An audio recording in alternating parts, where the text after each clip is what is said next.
Chapter 10. The Echo of Life. The doctor's face was like thunder, for it was indeed the young Catwoman from Ward 26, showing no surprise nor any suspicion at all in discovering him and Rose down here. "Tell me," he said, in a voice so dangerously quiet it sounded more like a sneer. "When you took your vows, did you agree to this?" Hame appeared to shrink into her wimple. "The Sisterhood has sworn to help." "What, by killing?" Beside him, Rose jumped, as all that anger the doctor had been holding down blazed very suddenly and fiercely to the surface.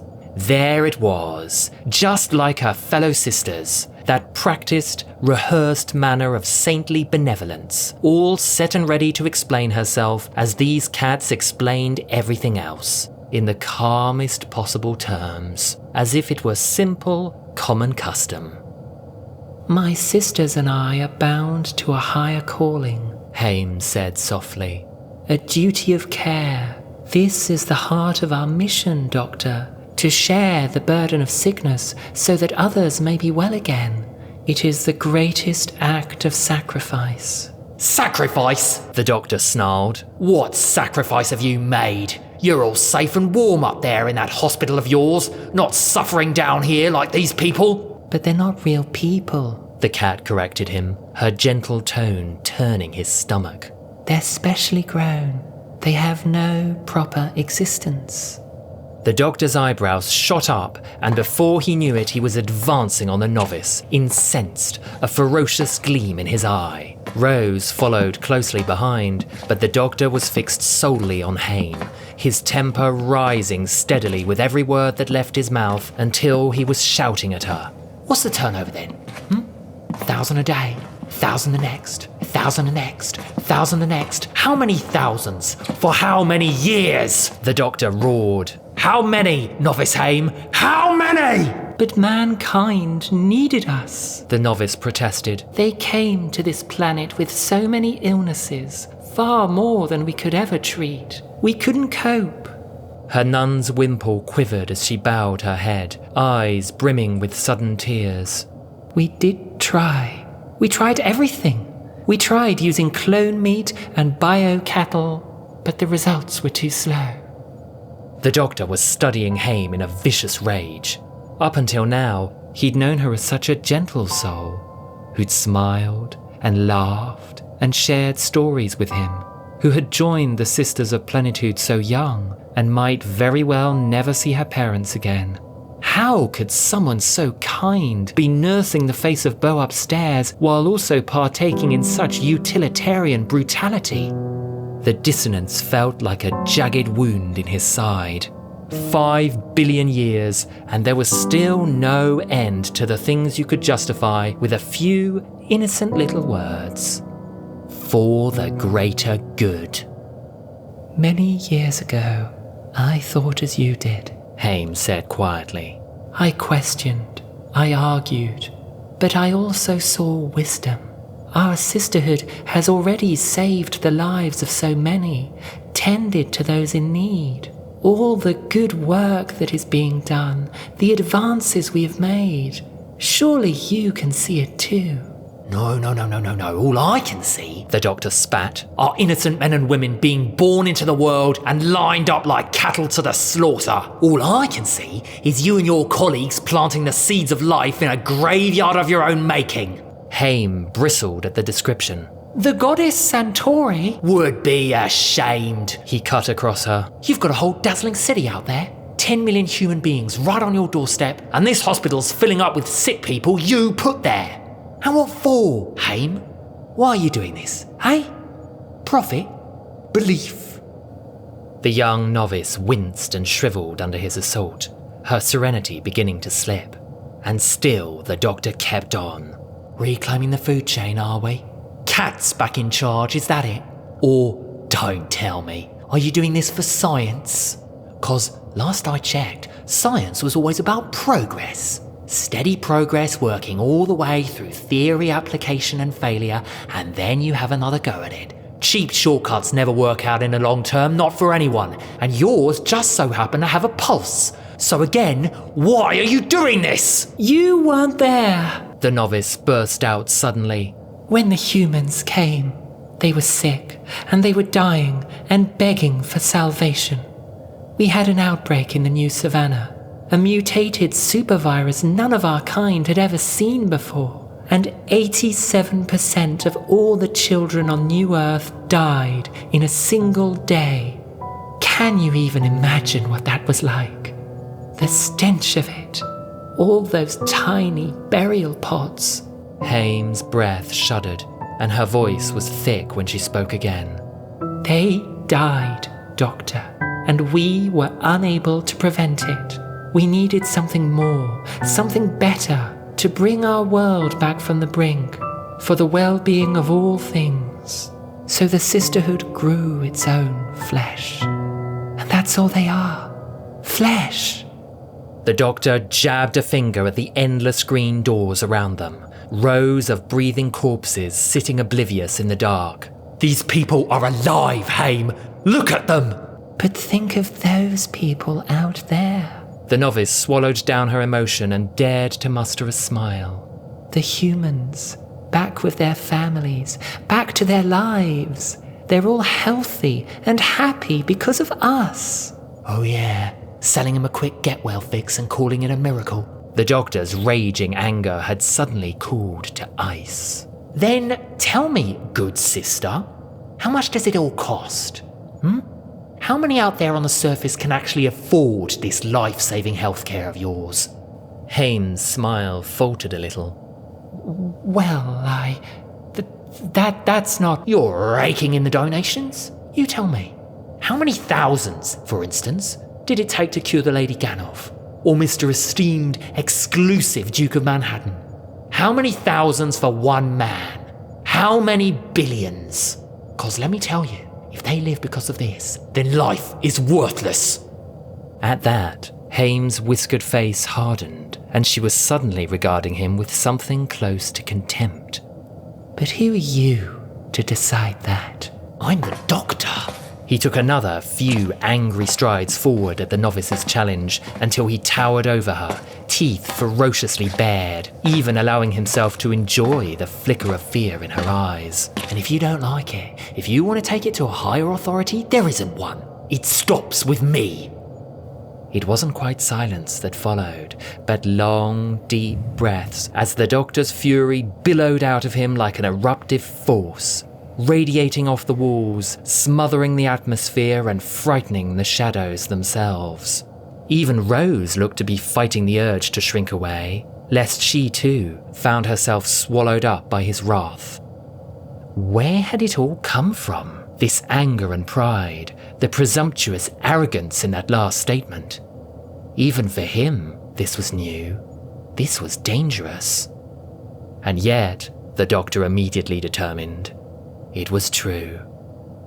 Novice Hame was backing away from him now. Good.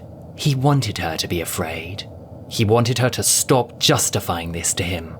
These humans, these people without names or birthdays wasting away on the whims of so-called nurses, stripped of any care and dignity and birthed inside a hospital specifically designed to make them sick.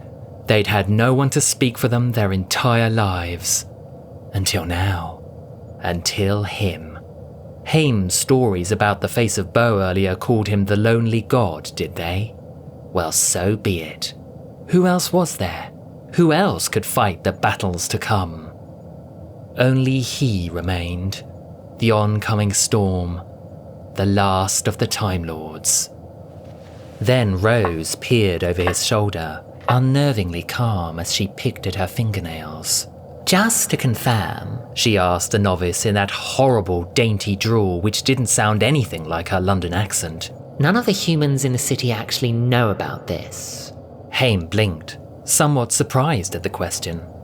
We thought it best not... Hold on. The doctor closed his eyes and took a very deep breath before opening them again. For what it's worth, I can understand the bodies. I can understand your vows. One thing I can't understand, though, what have you done to Rose? I'm sorry? Rose laughed. And yet behind him, he'd felt her suddenly stiffen. no longer entranced by her nails. If Novice Hame had been about to lie, she was certainly very good at it. Her shocked expression was almost convincing enough to be genuine. I don't know what you mean. And I'm being very, very calm. The doctor's voice became deadly quiet again, far more terrifying than any shouting could ever be. You want to be aware of that, very, very calm. And the only reason I'm being so very, very calm is that the brain is a delicate thing. So whatever you've done to Rose's head, I want it reversed. But still, Hame shook her head. We haven't done anything. I'm perfectly fine. Rose smiled sweetly. Too sweetly. The doctor didn't even acknowledge her, all of his focus still bent on Hame. These people are dying, and Rose would care. And there it was, arriving like a clock hand at its final, clarifying tick. There'd already been a lot there to clue him in, from the very moment she'd stepped onto that ward. Not just Rose's simpering new voice, but her sudden computer smarts, her exuberant kissing, the way she stalked around like she owned the place, flaunting her body so shamelessly. Tiny, crucial little details, all adding up to a phony mockery of a person who was so clearly, distinctly not Rose, he was ready to scream. But it was hearing her be so selfish, so empty, which really set the doctor simmering to a boil. It appalled him. With the sheer horror of what they'd witnessed so far, the Rose he knew would have been anguished, or in tears, or at least shown some sign, any sign at all, that she was upset, that she felt for these people in some way. People who are being experimented on right now, tortured like animals so that the great and the good of New Earth could be cured upstairs. Hope, harmony, and health. Made to order and oven ready. Except, of course, if you wanted to live. Then, well, then it would cost you. The Rose he knew would have been angry too. She would have been there roaring right along with him, not standing casually off to one side as though they were discussing the matter over drinks. But this wasn't the Rose he knew. No anger, no tears. All the doctor could see from her now was the curled lip of revulsion, disdain in her gaze. A complete stranger. A stranger who had now decided to lose the smile, roll her eyes and drop the act at last. All right, clever clogs, she snapped. The sudden scorn in her voice took the doctor aback. It was pure, undiluted venom, the voice of a cornered serpent. He spun round to face it, only to find himself recoiling as Rose, or whoever she was, reached for his necktie and reeled him in close with soft, enticing fingers. Smarty pants, she purred, those big brown eyes narrowing into slits, the innocent pout she'd faked all along rearranged into a malevolent leer. Lady killer. Stop it, the doctor demanded, grabbing Rose by the shoulders as though he intended to shake the truth from her. What's happened to you? Already his mind was cascading wildly through the possibilities, none of them good. A neural graft, an experimental drug, some form of brain transplant or mental conditioning. Or maybe it was worse. Maybe the nuns had actually gone further and changed the fundamentals of who she was, poisoned her against him. I knew something was going on in his hospital, Rose sneered, drawing the words out like ooze. But I needed this body and your mind to find it out. The doctor's grip tightened as he searched her face, glaring into familiar eyes, feeling an unfamiliar mind staring right back. Who are you? The imposter's lip curled. Oh, so soon forgotten. She tugged on the doctor's tie like she had him on a leash, leaned up on tiptoe to bite playfully at his ear, teasing, testing, taunting. So close now she could have kissed him again, if she wanted. This form might look fresh, but I'm a little bit older. Just old enough to be... He felt her hot breath whisper in his ear as, finally, she played her hand. The last human. The doctor jerked away like he'd been burnt, eyes dark and furious. He'd met someone before who'd laid claim to that title, from Platform 1. But it wasn't. It couldn't be. Cassandra! Quick as a blink, Rose reached into her cleavage. Wake up and smell the perfume. Before the doctor could even choke out a response, she'd pulled a small aerosol vial from her bosom and, scoosh, sprayed a fine mist up his nose. The mixture was sickly sweet and made him cough. Whatever was in that bottle, it was fogging his mind up fast. Already he could feel his limbs growing heavy, vision narrowing to a tunnel. Some sort of narcotic. The doctor was out like a light. He didn't even get a chance to fight for consciousness. He was already on the ground. And Rose's smiling face, looming triumphantly over him in the harsh green glow, was the last thing he remembered before the whole world went black.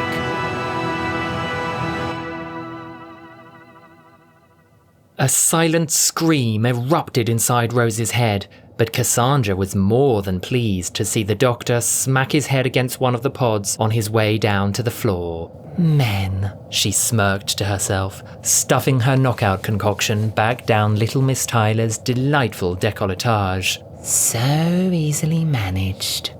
What are you doing? The cat nun, Novice Hame, was kneeling at the doctor's side in a panicked flutter to check for wounds, the medical teachings of her sisterhood overruling any prior disagreement they might have had. You've hurt him. I don't understand. I'll have to fetch matron. This was exactly what Cassandra had been waiting for. You do that because I want to see her. Now that I've discovered your private little healthcare scheme, we've got business to discuss. She glared down at the novice with baleful borrowed eyes. So run along. Sound the alarm. But the silly cat didn't move. She just sat there trembling, upset, completely lost. Cassandra decided it was about high time someone gave these saintly sisters something to think about. Reaching out to her side, she grasped at a handful of high-tension cables that fed into the wall and was surprised at her own strength when she managed to wrench them all free in one quick swipe. The torn wiring smoked and crackled, forcing Cassandra to leap daintily out of the way as it whipped across the gantry like an angry snake. All at once, a harsh warning siren began to scream around the hidden chamber. Red lights flashed in distress, spitting sparks rained down like fireworks. Novice Hame didn't need telling again. She gathered up her white skirts and hurried away into the dark. A wicked laugh spilled from Rose's mouth as Cassandra watched her go. Oh, baby, she cackled, reveling in the mayhem. I'm on fire. Gosh, everything was just going swimmingly today, wasn't it? This was far beyond anything she could have hoped for. Cats, corruption, secrets worth more than she'd ever imagined, even in her wildest dreams. Cassandra knew she'd been right to scoff at the blonde brat's lectures about mongrel mankind, for here was the true foundation of their stupid new garden planet, the dirty little secret behind every fresh start. A place in paradise, supposedly built on promises of healing and charity and goodness, just so long as you didn't count the giant plague colony hidden away from the rest of the world. Evolved, eh? Well, there you are, dearie. Welcome to New Earth. Same as the old Earth. Oh, she was a cynical old thing, guilty as charged, but it kept her going, kept her alive.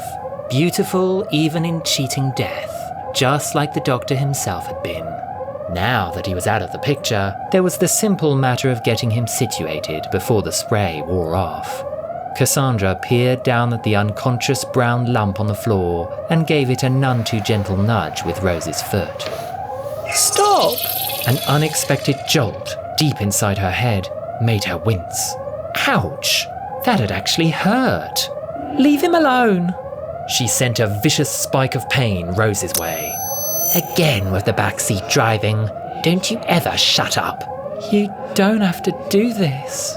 Oh no, dear, I really think I do. Mercifully, the blonde's mind subsided again. Psionic transfers. Notoriously unreliable. On second thought, perhaps she'd get Chip to do the heavy lifting for her. He'd kept safely out of sight as per his lady's instructions, but would be along any moment now. This was work that needed someone strong. He's such a good little pet, Cassandra reflected fondly. Better make sure I reward him with a quick disposal. Right after she dealt with the doctor. He was quite the specimen, so different from the man she'd met all those years ago. Easy on the eyes, but also just a little bit frightening. Her mouth still tingled with the taste of him, her stolen body a whole fizzy riot of sensations after their shared little indiscretion back in Ward 26. Cassandra dearly wished to blame the vile human child and her sticky, clingy hormones for the aberration, but there was no denying she'd felt it too. The excitement, that rush of blood to the head, the appropriate release of dopamine, serotonin, and norepinephrine from Miss Tyler's brain when she'd moved in for the kill. You'd think a kiss like that would have shut the little brat up. Guess not. But those lips of his, they'd felt so good.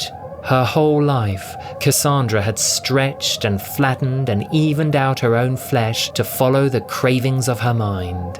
And now, in this perky new form, it simply went the other way. Having spent a fair few centuries without arms, legs, and all those other little parts, you could hardly blame her for being a bit, well, how to put this delicately, frustrated. Even if he, of all people, had been the only personable, vaguely human, non-plague-carrying prospect available. But then, kissing Chip down in the basement would have seemed positively incestuous, wouldn't it? Poor, sickly, half-life little thing. No, this was much more fitting, chav or not. After all these years, being Rose Tyler felt like the best time of Lady Cassandra's life. But then the doctor was the doctor. New face or no, he'd gone and found her out again. Ah well, c'est la vie. He'd certainly had his uses for a time, but their little investigation was over now. She didn't need him anymore. Someone shut off the alarms in the distance, and Rose's lips curved into a smile. Oh, how delicious victory was. Cassandra had envisioned this day forever, ever since Platform 1. Today, at last, she could be revenged.